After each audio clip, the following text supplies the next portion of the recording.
धावतो मस बघू कुठं आहे? अहो का हे आहे मस बघा कशी वाटत्या चांगली आहे की हो? हा. बित्या आहे, बित्या. भीत्या अहो बुजणार नवीन माणसाला बुजत्या तशी मस लय चांगले दूध बीत आम्हाला काढू देईल ना व? होय हो देते गे ठीक आहे किती देणार मग? आता त्या मालकीनला विचारलं पाहिजे किती राव? 50,000 जरा कमी करा की कमी होत नाही.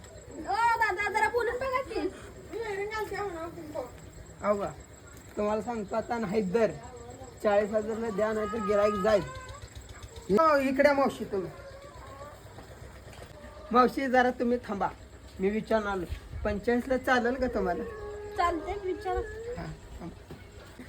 अहो का 40,000 मस्त विकून टाकूया बर दर नाही बर. परत गिराईक लागायचं नाही म्हशीला देऊया का बोला द्या बर मी बोलतो मावशीला बर बर मावशी 45,000 व्यवहार ठरलाय ठीक आहे करूया मग चालतंय ती द्यायला पाहिजे आम्हाला संघ आज ते देणारच की हो तुम्ही दूध कसं काढणार मग ते देणारच की आम्ही मग ठीक आहे चालतंय हा द्या पैसे ठरवून पैसे देऊन मस्त घेऊन जातो बरं. चालतंय का बर हा जरा धुवून ठेवा जरा गिराईक खुश झालं पाहिजे